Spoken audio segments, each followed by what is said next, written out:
To patol or not to patol? That is the question. Pag-usapan natin yan in this new Trying Hard podcast episode.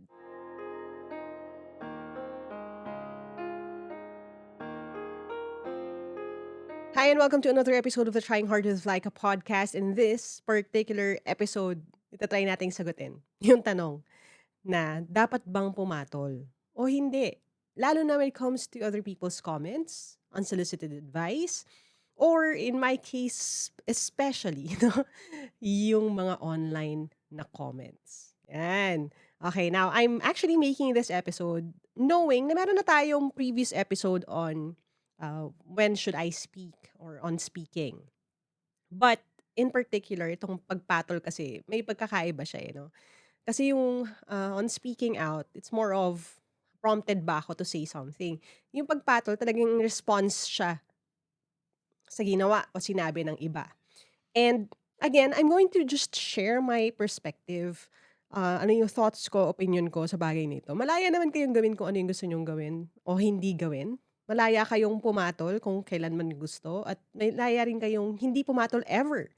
Again, that is your decision. Pero as someone who took it upon herself to use pagpatol as a way to temper din the community that I build online and offline, this is something that I try to do wisely. Ayan. So I'm just going to share my thoughts. All right? Now, this is also in response kasi may nag-comment dun sa recent battle post ko sa aking Facebook page. So if you don't follow me at sa aking personal account, you can do that. I have a personal Lyqa Maravilla page. Different siya sa Team Lyqa page kasi sa Team Lyqa, educational yon. Yun yung mga math videos, exam tips, tricks, mga ganon. Lyqa Maravilla more of personal stuff. My real talk takes sa mundo, opinion ko on certain things. Kung gusto kong mag-build ng Lego, dun ko siya nilalagay. And Mark David wrote a comment saying, paturo po kung paano mag-real talk. Next content po sana ito, please. So, ginawa ko tong episode na ito. Simulan na natin. Okay? Now, sa to patol or not to patol, I have 3 things na gusto kong iwanan sa inyo. Yung una is going to be one of the hardest, I guess. Kasi, hindi, it's bound to be the hardest. Kasi, ito yung first step dun sa tatlo. Okay? Kailangan natin pag-usapan, number 1, kung papatol ka o hindi. Ito muna yung tatanungin mo. You have to ask, what's their why? What's their why? Ano yung why nung tao na nag-comment sa'yo, nagbigay sa'yo ng unsolicited advice, yung taong sinusubukan kang i-trigger? What is their why? Now, of course, hindi naman natin malalaman agad-agad kung ano yung motibo ng isang tao, yung purpose niya. Ano talaga yung nararamdaman niya. Nilalagay natin yung realidad na some people, sabihin natin, have poor communication skills. So, yung mga nasa isip nila or gusto nilang sabihin, it comes across na mali. Iba yung pagkakasabi nila dun sa gusto nila lang nilang sabihin. Posible rin yun. Pero I find that even if nag-leave tayo ng room for error, di ba? Sa kunyari, wala nang talaga siyang vocabulary, sapat na vocabulary, pardon, I'm not demeaning people, I'm just saying it's true. Di ba? Pag limited yung tools mo sa toolbox, syempre gagamitin mo na yung screwdriver na ano, 'di ba, yung isang line lang na screwdriver for the cross type na screws kasi wala ka namang ibang gagamit. Didiskartehan mo na lang. Parang gano'n din sa vocabulary. Pero for a lot of people, mararamdaman mo naman talaga kung ano yung motibo. Mararamdaman mo sa emojis na gagamitin nila, sa timing, sa how they frame yung sasabihin nila. But we have to figure out kung andin ba ang alin. Now, this may be something na enough for another separate episode, pero ilalagay ko na siya dito. I have this working theory and my tool din when it comes to asking what's their why. May ABCs tayo of comments. Okay, ABCs. Ano ibig sabihin nun? A lot of people, when they write a comment or they say a comment, kasi minsan personal naman itong nangyayari, it's because of one of 3 things or a mixture of these 3. Pwede ring all 3. Pero kailangan kasi natin 'to pag-usapan kasi mali rin for us to assume lagi that any comment na sasabihin ng iba ay bashing. Kasi isa sa mga ano ba, isa sa pinaka-common na tanong na na-encounter ko every time I give a talk or I give a lecture or workshop ako sa mga people who are aspiring content creators, or even sa groups of teachers before when I used to, and I still do naman. Pero when I coach educators who create educational content, lalo na nung pandemic, marami talagang ganun. Ang lagi nila sinasabi, paano po, how do you deal with bashers? Now, I always tell them na we have to really distinguish between the people who are bashing, as in merong ulterior motive, and the people who are just criticizing you. Now, yun na yung B at saka C dito sa pinag-uusapan natin. Iba ang bashing sa criticism. So, ano ba yung why nung person na nagsasabi ng comment sa'yo? Are they there to criticize you? Now, when we say criticize, I'm framing it like this. Okay, it's making a comment that could be a negative comment, but ang virtue niya or ang ugat niya, ang puso niya really is to improve yung iyong content or improve kung ano yung ginagawa mo or what you put out there. Criticism would be something like, pwede bang wag masyadong mabilis magsalita sa susunod. O kaya sana mas makapal yung sulat. O kaya pwedeng pakikapalan yung sulat doon sa notes mo para mas makita namin mas malinaw. Kaya masyadong matingkad yung kulay nito, no? Puwede rin siyang naka-frame negatively like, "Ano ba 'yan, ang bilis-bilis mo naman magsalita." Pangit yung pagkakasabi, yes, pero it still counts as criticism kasi meron kang puwedeng i-improve. And that's the thing about comments that are criticisms. ABCs nga 'to, 'di ba? So, magsimula tayo sa C. Ang criticism kasi can be said in a positive way, can be said in a negative way, can be said in a neutral way as in walang emosyon. Pero ang pinaka importante para matawag natin siyang criticism is that there's something you can change that would fix yung criticism na yun, yung comment na yun. Something you could tweak para mabago yun. Now, anong pinagkaiba ng criticism sa bashing? Sa akin, ang bashing crosses the line when ang sinasabi niya na in a negative tone or in a sarcastic tone ay something na hindi mo naman mababago. Yun ang pinagkaiba nung ang bilis mo naman magsalita doon sa ang dilaw ng ngipin mo, which is something that I used to always get. Ngayon medyo nabawasan na. O kaya, anything physical, 'di ba? Ang lapad naman ng ilong mo, which is a funny comment. Pasensya na kasi nung mga panahon na yun, hindi po ako marunong gumamit ng highlighter, 'no? Pero even if malapad yung ilong ko, ano naman ngayon, 'di ba? Bakit natin tinitingnan yung mga physical na, itsura ng kapwa natin, 'di ba? Like all of these things na negative na about your physical features na hindi mo mababago, about your personality, your identity na hindi mo naman din kontrolado. And these are meant really to hurt you, para ma-insecure ka. And I'll be very honest in saying this, no. Alam niyo when I was granted kasi dati limited access pa to, pero when I had the opportunity to ban certain words or screen certain comments sa YouTube pa nito, wala pa akong TikTok account at wala pang TikTok nung time na 'to. I actually typed yung yellow teeth, as in isa yun dun sa mga screened na comments. Ibig sabihin, nasa hiwalay na folder siya, hindi siya agad lumalabas, tapos lalabas lang siya kung 'pag tinignan ko ta's in-approve ko siya. Gano'n siya kabigat sa akin. Now bakit gano'n? Kasi actually may kuwento yung pagiging yellow ng ngipin ko. And it's a very personal story for me. And I still don't regret that choice that I made. Another thing, ang pagkakaroon ng madilaw ng ngipin ay hindi naman ibig sabihin madumi ang ngipin mo. And you can ask dentists about this.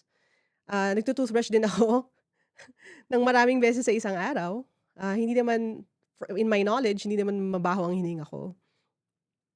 It's just that, yung aking ngipin kasi ay choice that I made kasi my genetics didn't work in my favor when it comes to my teeth. And meron akong fixed bridge sa ngipin. And I told the doctor to match the color ng aking ngipin that I was born with. And let me just note this, no, sa buong mundo may iba-ibang genetic na, traits pagdating sa ngipin. Meron talagang pinapanganak na mas maputi ang ngipin, may mga pinapanganak na hindi gano'n kaputi ang ngipin. Pero hindi ibig sabihin nun hindi sila nagtu-toothbrush. Puwede ring ibig sabihin nun, mahilig sila sa kape, kasi ang kape can stain your teeth. And yes, I knew when I had, of course, my teeth fixed. And this was back when I was 20, I'd say 23, 22. Yung parents ko kasi yung nagbayad niya, nagpaayos. I had a choice to either make it all white, pero it will cost more for my parents. Mas malaking babayaran nila. Kasi lahat ng ngipin ko, lahat halos ng ngipin ko kailangan i-fix bridge. Kailangan lagyan ng crown. Or, I could just let them pay for half. Kasi yung sa taas na lang or yung mga importanteng ngipin na lang, yun na lang yung gagawan ng crown or gagawan ng fixed bridge. Mas makakamura yung parents ko. So, ang choice ko, sabi ko, sige, para makatipid, um, wag na lahat. 'Di ba? I-match na lang yung kulay nung totoong ngipin ko. Kaya, mas madilaw siya than other people. And another thing, I was also told na kung hindi ka magkakape, syempre, yung discoloration mababawasan. Eh, kaya lang hindi ko kaya mabuhay na walang kape. So, kaya ganyan yung ngipin ko. 'Di ba? But that becomes bashing kasi merong mga comments na, "Mag-toothbrush ka muna bago ka magturo. Kaya ang baho naman siguro ng hininga mo." Yung mga gano'ng klaseng comments. And a lot of other comments that are far worse than that, hindi ko na sasabihin or babasahin sa inyo. Nakakatawa nga when people tell me na parang mapagpatuloy ka naman masyado. My team and I, and other content creator friends of mine know na kung may pinapatulan man ako sa inyo, it's usually hindi yung pinakamalala. Kasi yung mga pinakamalala, binubura na lang namin or tinatanggal na lang namin kasi alam naman namin na hindi siya nakakatulong or hindi na lang namin na-address kasi sumosobra. Or yung iba, again, maraming content creators na rin ang gumagawa nito. Diretso na lang sa ano, sa korte na lang kayo magkita, 'di ba? Kasi nga tumawid sila dun sa line ng threats, ng abuse, ng harm, ng bashing. So yun na, again ha, ibang criticism sa bashing. Now may isa pa tayo kasi ABCs nga ito, 'di ba? Ano yung letter A? More and more these days, people are writing negative comments and trying to get this. It's attention. Okay, attention. So, iba ang commenting for attention, iba ang commenting kasi nambabash, iba ang commenting kasi nag-criticize sila. And ang comments for attention, more and more are triggering statements, which I find, ano ba, I don't want to say fascinating, pero nakakalungkot sa totoo lang eh, na may mga ganun. And sa totoo lang, yung iba excuse na rin nila yan pag rude sila or kinall out sila. Yung sasabihin nila na, wow, napansin din ako, di ba? Kasi alam ko mapapansin mo ako pag nag-comment ako ng masakit o kaya nag-comment ako ng ganito, ng negative. Wow, napansin ako ni idol, ganyan-ganyan. Para kunyari, di ba? Kunyari, hindi mo sila dapat galawin. Pero alam natin, there are people out there na uhaw sa atensyon. Nagagawin nila ang lahat para lang mapansin sila. And nakakalungkot yun. Kasi I keep thinking was I ever like that? 'Di ba? Yung gagawa ka ng negative, sasaktan mo isang tao para lang magkaroon ka ng konting patak ng pansin from that person or the people who hate that person. Now, I know the draw kasi nga more and more our world has become an attention has become a currency sa mundo natin. 'Di ba? Pwede mo i-convert yung attention, yung clout for certain privileges, for reach, for even money, 'di ba? Merong mga hate-based creators who are not really there to create their own content but to react, to create scandals, right? Para mapag-usapan. And maraming magagaling kumuha ng attention, just not in the good way. But the question really is, ganun ka ba? Like, is that the way na gusto mong makakuha ka ng clout, makakuha ka ng attention, makakuha ka ng influence? Gusto mo manakit, 'di ba? Gumawa ng hindi maganda, mag-imbento ng hindi totoo tungkol sa ibang tao. Now again, ABC, attention, bashing, criticism. Now, how do I figure out if someone is doing it for attention? Um, a quick note, and again, I know this not because I'm perfect, but I know this because I've fallen sa mga traps na ganito. There are people who would really write certain things, minsan falsehoods, minsan negative claims pa. Minsan sisiraan ka pa talaga nila, yung nananadya talaga. Malalaman mo if they're doing it for attention, if you check their account and you see na number one, hindi lang nila sa inyo ito ginagawa. As in, naghahanap siya ng tina-target niya ng mga creators, mga individuals. Tapos nang i-instigate talaga siya. Ginagawa niya talaga yun para may mag-respond sa kanya. Ibig sabihin ginawa niya ng business ginawa niya ng, business plan ang mambash para mapansin. Second thing, you would know this kasi meron siyang produkto na some weird, uh, hindi FDA approved product out there or a course or what basta anything na libro, basta yung kanya, meron siyang product na gusto niyang i-promote, on the heels of this scandal with you. And, I don't think hindi naman pagyayabang for me to say na more and more I've seen people do this, with my content talaga, to the point na I'm really fascinated by these people. Kasi marunong sila manginis. But how do you address those people? Nakakainis. Kasi sa totoo lang minsan talagang gusto ko din talagang pumatol. Pero the way that we really fix the people na attention ang hinahanap ay hindi ibigay kung anong hinihingi nila. So yes, marami ang papansin na dahil obviously papansin, hindi ko pinapansin. Pero every now and then meron ding papansin na pinapansin ko. Kaya lang, usually, kapag na-note ko na okay, this person is doing it for attention kasi meron siyang ulterior motive, yun yung mga hindi ko na pinapansin. 'Di ba? Okay. Now, sasabihin ko rin na itong attention bashing and criticism, hindi sila hiwa-hiwalay. So imagine na parang Venn diagram sila. May intersection. Merong people who will do it for both attention and bashing. Merong people who will do it for criticism lang pero lagyan natin ng konting bashing din. Merong lahat yun gusto niya. 'Di ba? Pero we have to really be more observant sa ano yung main purpose nila. That way we can react accordingly. O 'di ba? First half pa lang 'yan ng ating conversation. Balikan natin, yung susunod na dalawang tanong after the break. So, siya yung bumibili ng planner taon-taon kasi New Year, New You. Oo. Pero hindi niya naman sinusulatan. Pala yun. Kasi daw pangit yung sulat niya, sayang yung papel. Tapos minsan, January, okay pa, sinusulatan niya, ginagamit niya. February, okay pa. Tapos susunod niyang bubuksan, September na. Ganun ka rin ba? Ako rin kasi, kaya nga gumawa ko ng sarili kong planner. Ito ang planner na para sa mga try-hard, kagaya ko. At dahil hindi nakakahiya maging trying hard, mas nakakahiya to not try at all, nilagay na natin sa cover mismo. This planner is undated, kaya pwede mo simulan gamitin kahit kailan. At kung makakalimutan gamitin pwede mong gamitin ulit. Walang masasayang na papel. But I should warn you, this planner is not for everyone. Parang yung podcast natin. Others may look at it and say it's too much or it's too messy. Pero I made these choices para hindi kayo mahiyang gamitin. This is the kind of planner you can use and abuse. Aside from the monthly spread, weekly spread, at yung task list, meron din siyang mga activity sheets that you can use sa inyong journey sa personal development. At kung ready ka na bumili para sa'yo o para panregalo, you can go to bit.ly/tryinghard planner. And for the first 100 orders hanggang November 30, I will also include a dedication kung gusto nyo lang naman. You just let us know dun sa notes kung kaninong pangalan ang isusulat. Now, I always tell you to dream big, work hard, and start now. This planner right here is actually one of my big dreams, so thank you all for making it come true. Alright, welcome back. So yeah, I did say na yung first part na yun is enough for its own episode, pero ngayon, pag-usapan natin yung susunod na tanong. After asking what's their why, is it attention bashing, criticism, a mixture of any of those?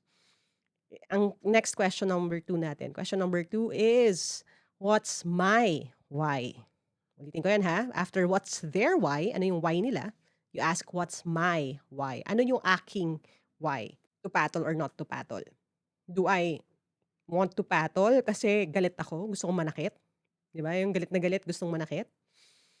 Pupatol ba ako kasi punong-puno na ako sa kanya, 'di ba? Asar na ako.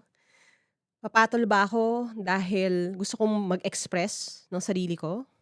Papatol ba ako dahil galit ako sa ibang tao pero siya yung pwede kong gantihan ngayong araw na 'to? And you have to be honest with yourself ha, kasi totoo 'yun, iba-iba talaga tayo. And iba-iba rin tayo sa iba-ibang araw.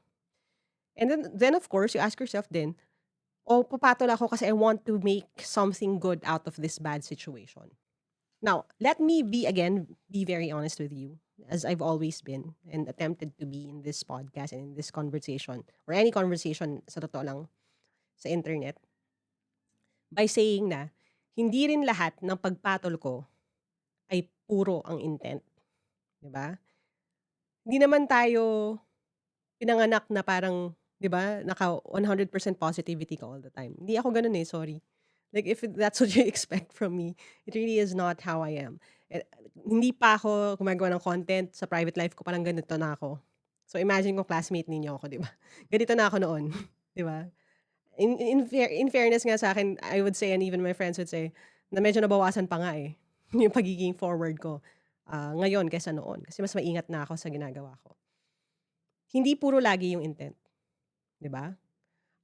Pero there are certain precautions din na puwede mong gawin. And sa akin, yung what's my why, I always ask myself this question, am I doing it for this person or am I doing it for the people around us? And sa akin, if I'm just doing it for the person, sa DM na lang. Kasi pumapatol din ako minsan sa DM, eh. Oo, minsan nga nagvo-voice message pa ako, eh, 'pag talagang naiinis ako. Pero kung papatulan ko siya publicly for a statement that they made publicly, I will make a point out of it. Like, I would not do it kasi, 'di ba, paparinig ka dito sa tao or, gusto mo siyang saktan, gusto mo siyang bulihin ng iba. It's really not my purpose. My purpose is, and this is when I allowed myself to make patol, let my purpose be to not waste this teaching moment or this learning opportunity. Lagi ko sinasabi 'yun. Kaya whenever you see me rin na pumapatol ako either sa TikTok comment or sa Facebook comment, 'di ba? Minsan ginagawa ko kasi screenshot ko yung comment tapos tinatakpan ko yung pangalan, ta's pino-post ko siya. Kaya ako pumapatol na gano'n, kasi I want it to be a learning opportunity, a teaching moment. Now, why do I do that then?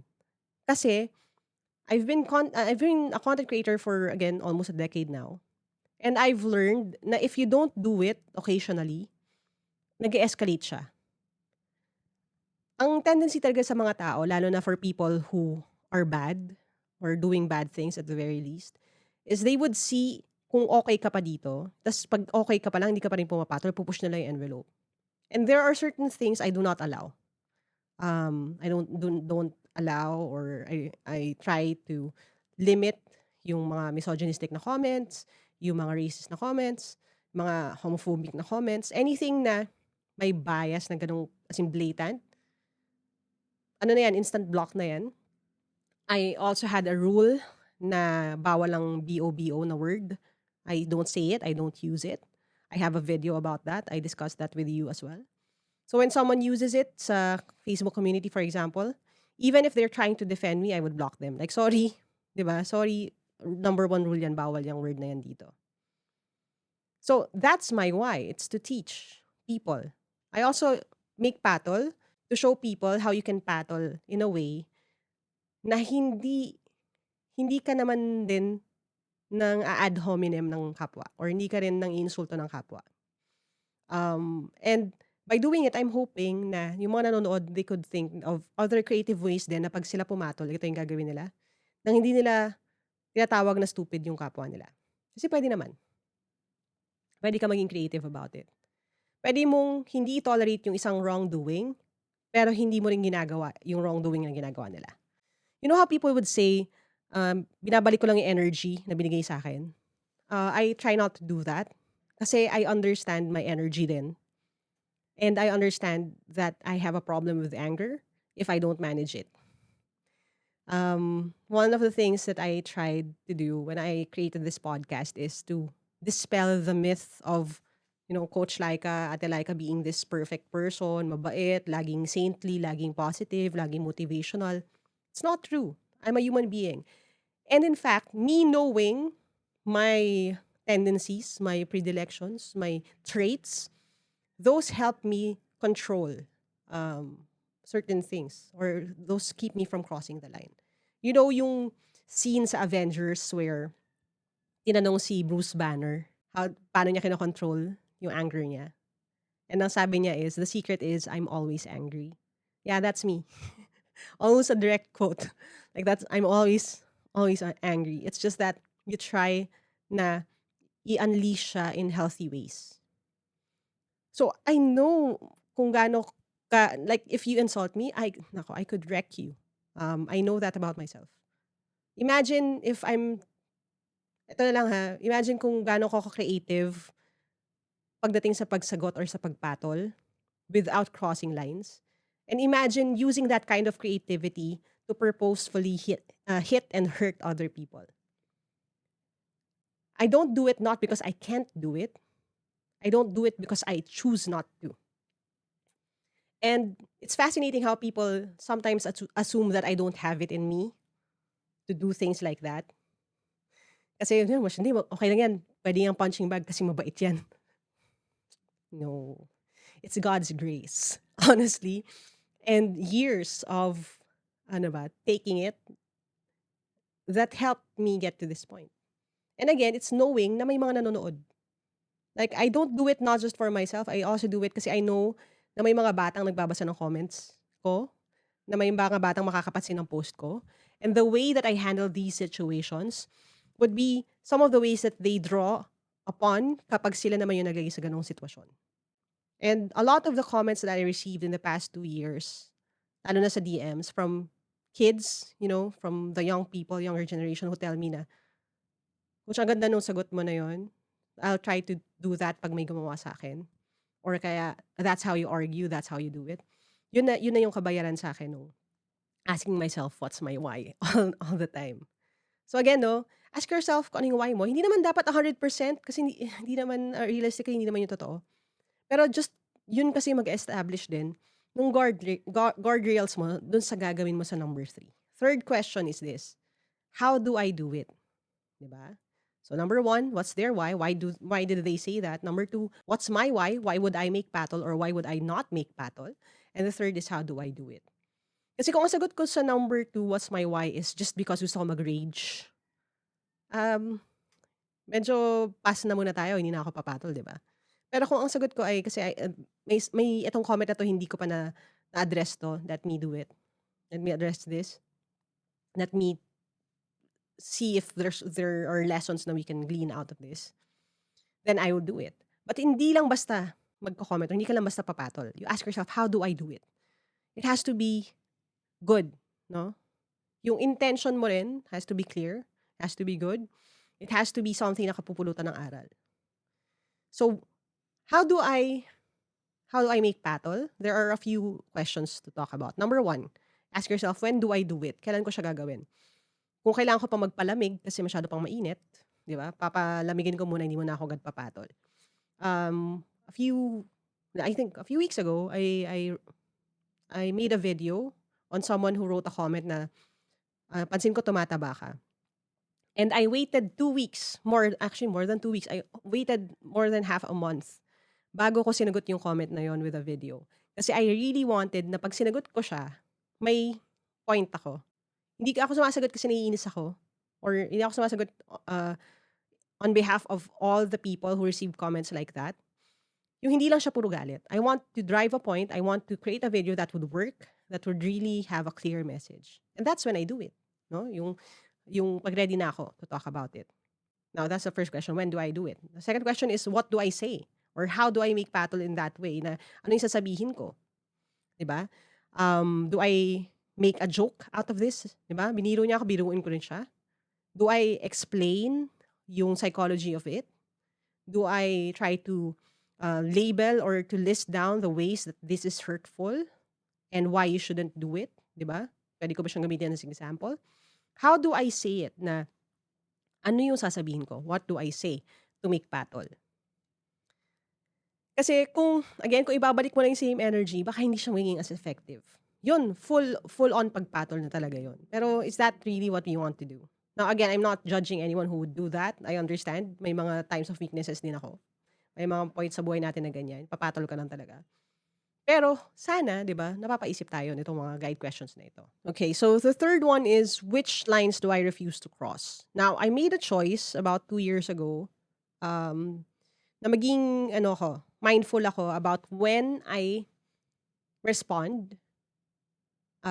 Is it a fake account, 'di ba? Is it really, kasi kung fake account yan, kadalasan it's just for attention, so it's not worth your time. Aling comment, ganyan, at paano. I also made a decision to choose whether or not to cover the name of the person who wrote a comment. and to cover their picture if necessary. Now, I remember when someone wrote a comment about, say, my nose, I didn't cover their face. Kasi I mean, may parallel dun eh. Parang ano ba to, insecurity mo ba to, kaya mo to kino-comment? There are times na 'pag sobrang lala, ta's may picture ng family nila, kino-cover ko kasi hindi naman kasalanan nung bata eh, 'di ba? Yung sa magulang niya. I didn't always used to do this 'no, meron din mga times in my past na wala akong pakialam basta pino-post ko. Pero ngayon mas careful na ako about that. So, there are lines I do not cross. So, kapag may kasama sa picture, lalo na kung hindi malalaman ng mga tao kung sino siya dun sa dalawang tao na yun, ko-cover ko na lang ng emoji 'no, cover ko ng bola, ng bomba, ng smiling face, ng anything. Yung profile picture para hindi nila makita. I cover the last name para kahit papaano hindi naman siya kuyugin ng mga tao na magagalit dun sa sinabi niya. And then of course again, kung sobrang lala hindi ko na talaga sinasagot. Another line I don't cross is calling them names. So, for example, if they call me BOBO, even then I will not call them BOBO. And I used to say this, and I still say it. I will not call you stupid. I will not call you dumb. I will not call you BOBO. But if anything I say makes you feel that way, that's not on me. Ulitin ko yan ha. I will not call you names. I will not be hurtful towards you. I will not insult you that way. I will not call you stupid. All of these negative things. But if anything I say that is just a statement makes you feel that way, hindi ko kasalanan yon. Gets? Kasi wala akong intention. I'm just talking. I'm just addressing yung nangyayari. That way, it's not my fault. 'Di ba? Kasi hindi ako bumaba dun sa level na nang-insulto ako. So those are the lines that I refuse to cross. Another line I refuse to cross is ruminating dun sa bagay na 'to. So, for those of you who also create content, merong option. Kahit may option sa Facebook to turn off notifications for a certain post after a certain time. So, kunyari, nag-post ako, tapos medyo mainit yung balitaktakan sa comment section. Pero sobra na, yung kunyari, 3 days na tong tumitira sa utak ko kasi laging may mga nag-argue doon or nang-iinsulto doon. I turn off the notifications for that post para maka-move on na yung utak ko sa iba. Kasi hindi na siya productive na way for me to spend my time. So, hindi ko rin uubusin lahat ng oras ko from now until the future dito sa taong 'to, dito sa comment na 'to, dito sa post na 'to. So, I set limits like that. Those are the lines that I do not cross. Kasi kung maapektuhan niya na yung paggawa ko ng positive na content, ng educational na content dahil sa sobrang pagdaramdam ko dito, ibig sabihin nun hinahayaan ko na siya, nung tao na 'to na nananakit, to rob not just me but my students, my learners of the opportunity to learn. So, hindi na ako papayag. Those are some of the lines, the guardrails that I refuse to cross. So again, to patol or not to patol, eventually it's your choice. It's your choice. But if you want to do it, ask muna what's their why. Ano yung dahilan nila? Is it for attention, for bashing, for criticism? Ask yourself, number 2, what's your why? Do you want to teach? Do you want to hit back? Do you want to hurt them?